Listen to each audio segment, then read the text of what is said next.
Okay. Hello and welcome. Today we will be presenting the attachment theory. This presentation is for COMM 174-580.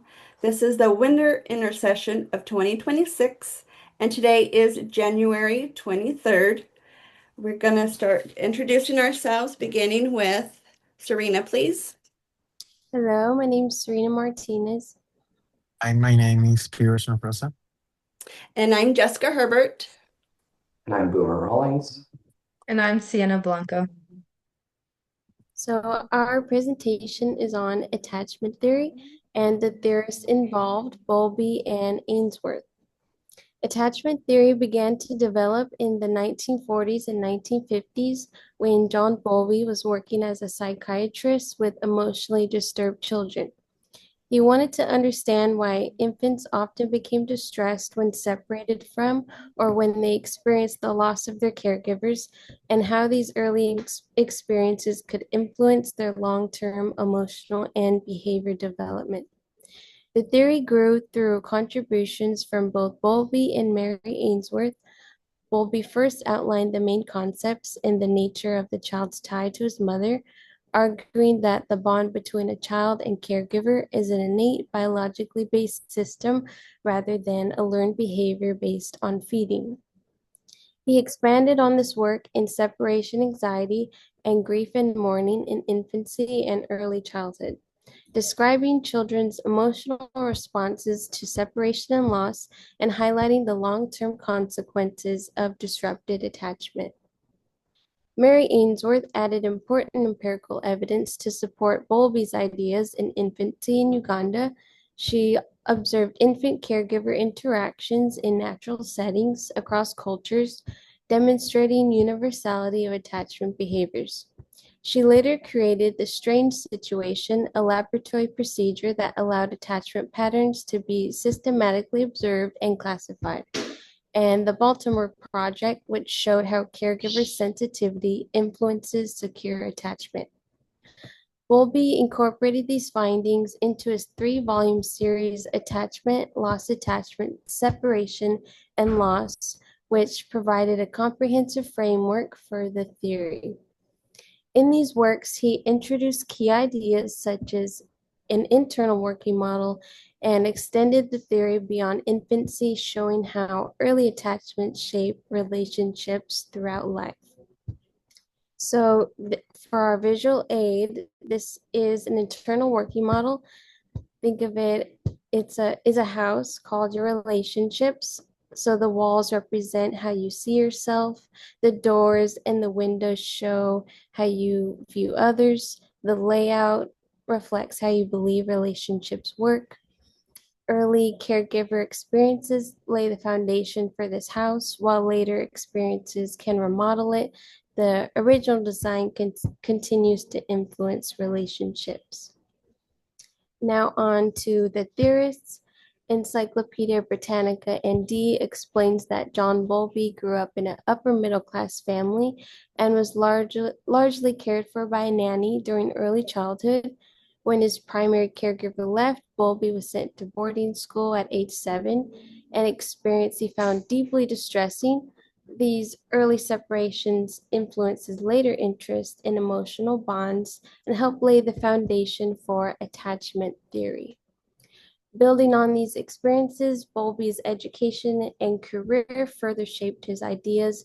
After graduating from the University of Cambridge in 1928, he trained in developmental psychology and volunteered at a school for children with emotional and behavior difficulties, which reinforced the importance of early family relationships and led him to pursue child psychiatry.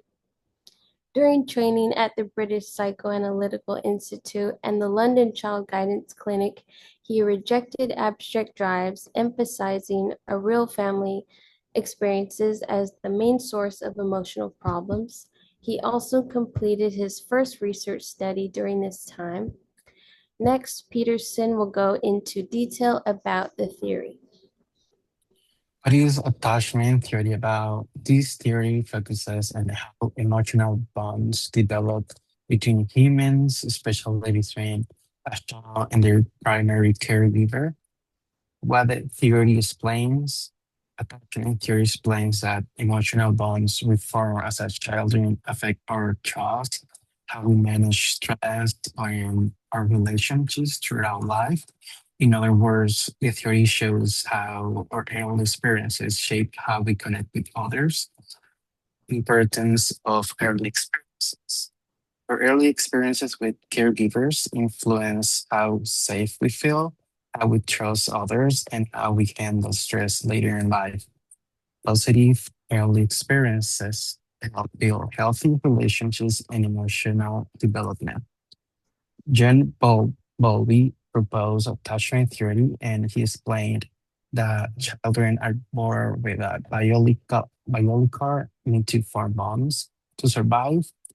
Caregivers provide protection, security, and emotional support. Children use caregivers as a security base to explore the world and return when they feel scared or stressed.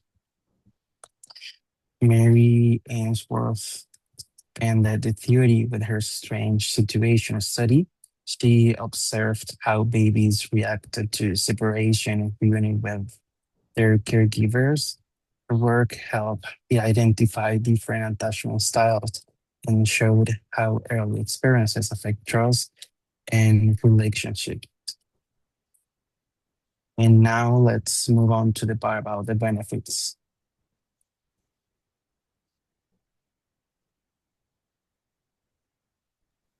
Jessica, you need to unmute. Sorry about that. So there are four different types of attachment styles. It's secure, fearful avoidant, dismissive avoidant, anxious preoccupied. And so they have you, if you take a test, this test will give you your style. Depending on the test, it tells you five different relationship styles that you have. And that can be with your mother or your mother figure, a father or a father figure, your partner, your friends, and then just the general public. Some of the benefits could include, but are not limited to, being helpful when building future relationships or even fixing the ones that you are currently in. Let's say you are starting a family. Knowing your attachment style can guide how you bond with your new baby, especially during those critical years of mental and emotional development. Or if you already have children and you can help them to adjust how they connect with people in a healthier way. Now, this is not just for parents. This can also be for anybody who wants to pinpoint the areas in in that they feel that they need to adjust and to make healthier connections with people by altering their attachment styles. Now, this is not only helpful or useful in your personal relationships or your personal aspects, it can also work in your professional. It can perhaps help you to approach or interact with your management team or even your coworkers. Maybe you're having difficulties communicating with them, or you can see how they react to the way that you present yourself. Excuse me. Think of this information would be very great, very good for people in the medical field or doing counselor work, especially those that are educators working with children. They might realize or be able to pinpoint or notice the way that the child is behaving. Maybe the child is showing fearfulness or dismissive, avoidant, being anxious. Having all of this information can help to maybe reach that child in a different way that they just need some different coaching. So you can also help them kind of, succeed and make changes for the rest of their lives and be that perfect person for them. So next we're going to go into the consequences. Thank you, Jessica. Now I'll be going over the consequences of attachment theory. Even though attachment theory has a lot of strengths, like any theory, over-reliance on any particular framework can create blind spots in research and in application. Attachment theory is a huge field, and there's ongoing debate ongoing debate and competing research across the broader area of attachment studies. One reason debates come up is because the theory is built from early development, specifically the relationship between an infant and their primary caregiver. Because so many of the conclusions start from that foundation, the meaning of those conclusions can be interpreted differently depending on the setting. Harlow and his colleagues highlighted that there are continuing developments and debates, especially when attachment ideas are applied in areas like social work, social care, and education. Another major issue is oversimplification.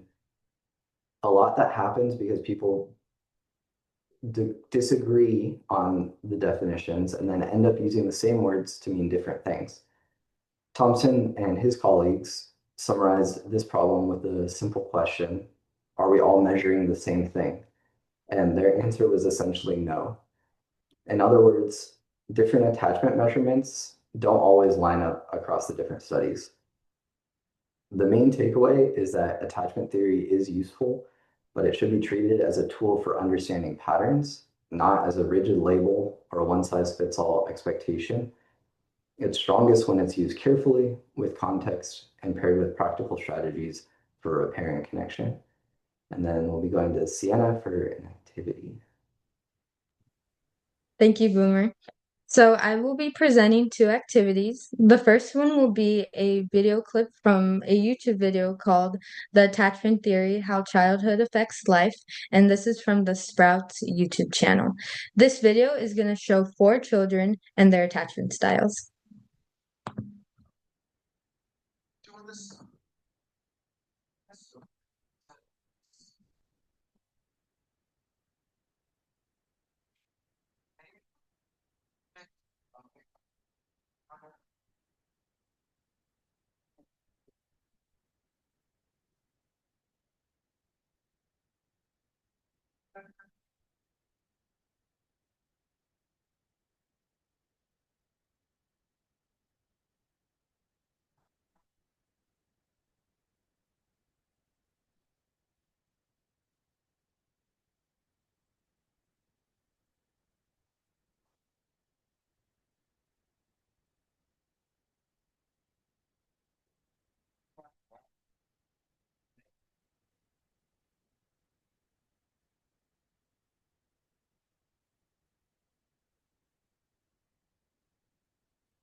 Wait, you can't hear it? Oh, okay. Let me reshare my screen. Sorry about that. Um, Give me a thumbs up if you, oh, that's why. I am so sorry. You guys should be able to hear it now. Let me start it over. 1:12. This video clips from 1 minute and 12 seconds to 4 minutes and 8 seconds. To understand the theory better, let's look at Mr. and Mrs. Smith, who have 4 children, Luca, Anne, Joe, and Amy. The Smiths are lovely parents who cuddle, make frequent eye contact, speak warmly, and are always there for their kids. But one day, Mr. Smith falls very sick and dies. For Mrs. Smith, life now becomes very difficult.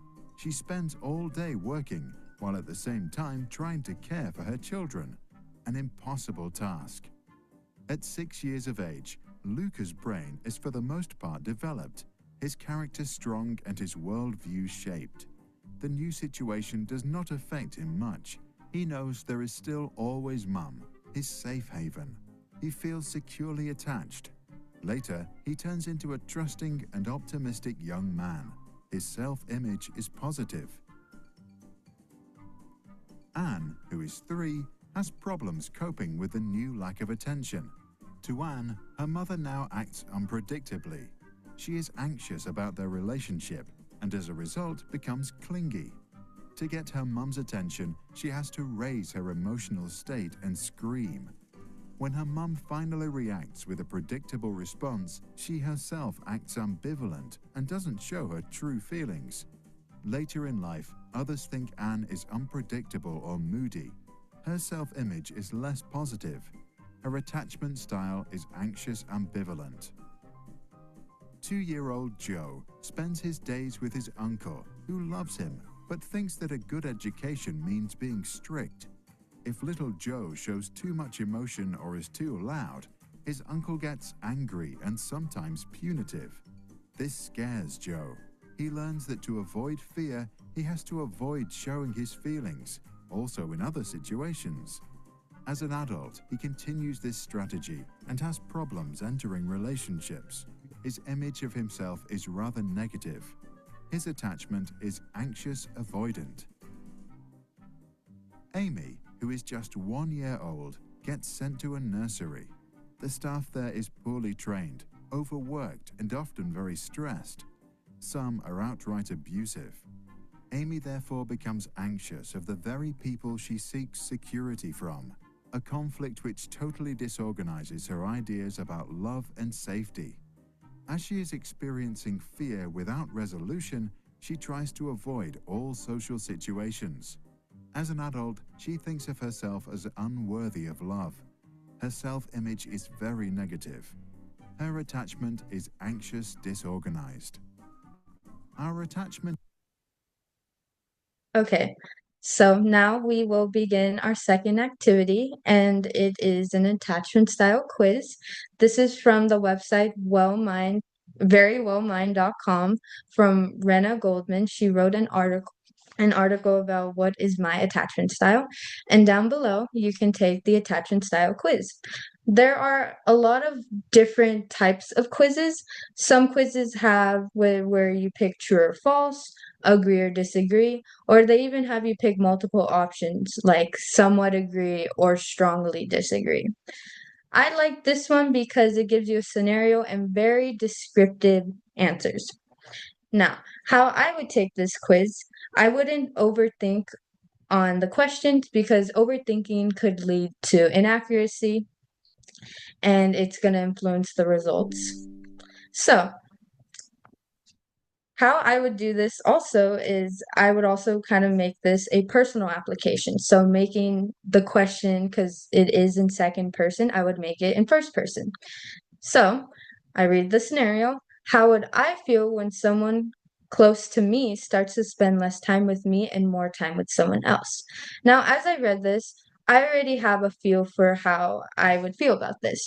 For me, it doesn't really bother me as much because I understand that people have other priorities and they have other people to associate with. So it's very understandable, or there could be other reasons for this. So I would go through all the options and I would pick what best selects with what I chose. I don't even think about it. I worry that I may replace the relationship they have with me.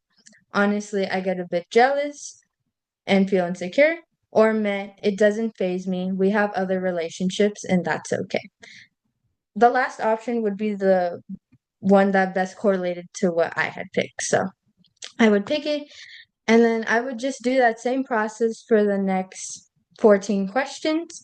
And I did take this quiz earlier and oops. Can you guys see the results? Okay, so after taking the quiz, I got a secure attachment style, which means I tend to feel secure in a relationship and maintain healthy and appropriate levels of communication. Now, how do both of these activities relate to the attachment theory? Well, going back to the video called The Attachment Theory: How Childhood Affects Life by the Sprouts YouTube channel, there were 4 children that all were different ages when their father passed away. And they ended up growing up differently. One with an uncle, one at a nursery, and one was with the mom, but she didn't get enough attention. That was Anne. And Luca had a secured attachment because he was 6 years old and his attachment style was already developed. All of the kids were at a fairly young age, and all the other 3 siblings, Anne, Amy, and Joe, were under the age of 3, which is considered to be early development. According to the YouTube video, at the timestamp 5 minutes to 5 minutes and 2 seconds, our attachment styles are visible by the age of 1. So, as Amy, who is the youngest sibling, who wasn't really raised around her mother and was sent to a nursery instead, she didn't really have the opportunity to possibly develop a secure attachment style just like her older brother. And connecting back to early development, the video also mentions at a different point, at 5 minutes and 37 seconds to 5 minutes and 47 seconds, where researchers at Minnesota University could figure out by the age of 3 if a child would drop out of high school, and that was with a 77% accuracy. By utilizing this high statistical data, because 77% is really high, it clearly demonstrates that the type of what the early development you have in childhood plays a vital role in establishing our futures. And as I just did for the quiz asked me very specific scenarios and gave me specific options to choose from. And by me going through the whole quiz and it generating a result, it analyzes what my attachment style is. Now, to conclude, we will be talking about how how this theory will impact future interpersonal relationships. All right, thank you, Sienna. And so to kind of wrap things up and go over how attachment theory can benefit our future interpersonal relationships, I just wanted to say that attachment theory was originally considered and formed over 70 years ago, but it is still being developed and refined today. Even though it originally came out of clinical work, its relevance goes far beyond clinicians and caregivers. It gives us a framework for understanding how people tend to behave when they're emotionally distressed, and especially when they feel threatened, disconnected, or unsafe. In relationships, that perspective helps us slow down and interpret what's happening under the surface.